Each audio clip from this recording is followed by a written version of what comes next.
اجڑی ہما پرسہ لینے ضرور آتی ہے۔ خدا کا شکر ہے کہ اس نے ہمیں در حسین سے منسلک کیا کہ مجلس عزا سرفراز حسین شاہ صاحب کے اہل خانہ میں منعقد کی۔ سرفراز حسین شاہ صاحب اس دنیا میں نہ رہے، یہ اس بات کی دلیل ہے، اس بات کی دلیل ہے کہ جناب سیدہ سلام اللہ علیہ اپنے انتظامات کیسے کراتی ہیں۔ سرفراز حسین شاہ صاحب نہیں ہے لیکن ان کے درمیان سے کی ہوئی مجلس باقی ہے۔ وہ اس دنیا میں نہیں رہے لیکن ان کا نام باقی رہ گیا، کیونکہ جو بھی مصروف سلام شہداء رہتا ہے وہ رہتا نہیں پر نام صدا رہتا ہے۔ میں چاہتا ہوں کہ آپ لوگ اپنے اپنی استطاعت کے مطابق گھر کے عزاخانوں کو سجایا کریں، اور یقیناً آپ سجاتے ہوں گے۔ ضروری نہیں کہ بہت بڑے پیمانے پہ مجلس ہو، بہت وسیع انتظام ہو، نیاز نظر و نیاز کا بہت وسیع انتظام ہو لوگوں کی آمد کا۔ اگر استطاعت نہیں بھی ہے، صرف پانی بھی پلا سکتے ہو تو مجلس حسین منعقد کرنا۔ اس کی چھوٹی سی مثال پیش کر رہا ہوں کہ حسین کی اجڑی ہما ہر جگہ آتی ہے۔ میں نے کہا نا کیا امیر کا محل ہو جو بڑے پیمانے پر کرے، یا وہ جو ایک چھوٹی سی مجلس کرے، حسین کی اجڑی ہما ضرور آتی ہے۔ ضروری نہیں ہوتا کہ کوئی مشہور پڑھنے والا ہو تو وہ قبولیت ہو، یعنی فرحان علی وارثی پڑھے تو قبول ہوگی مجلس، ایسا نہیں ہے۔ جو خلوص دل سے مجلس کرے گا، چاہے ایک عام ذاکر بھی پڑھے تو مجلس قبول ہوگی۔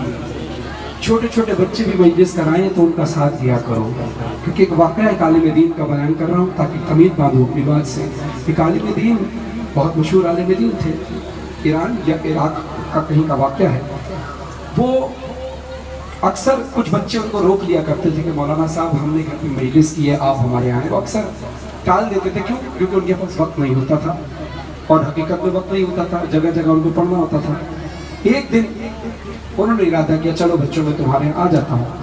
مجلس میں گئے تو وہاں بیٹھے، مجلس پڑھی، چھوٹے چند بچے چھوٹے چھوٹے بیٹھے تھے، اور اس کے بعد مولانا صاحب نے کہا ٹھیک ہے بیٹا اب مجھے جانا ہے، اب مجھے دوسری جگہ مجالس میں جانا ہے، وہاں کا وقت دیا۔ یہ ایک علاقے کی مجبوری ہوتی ہے کہ لوگ وہاں بھی انتظار کر رہے ہوتے ہیں۔ ہوا کیا ان سے، بچوں نے ضد کی کہ ہمارے یہاں جو چائے ہے تبرک کی، کم سے کم یہ پی کر جائیں۔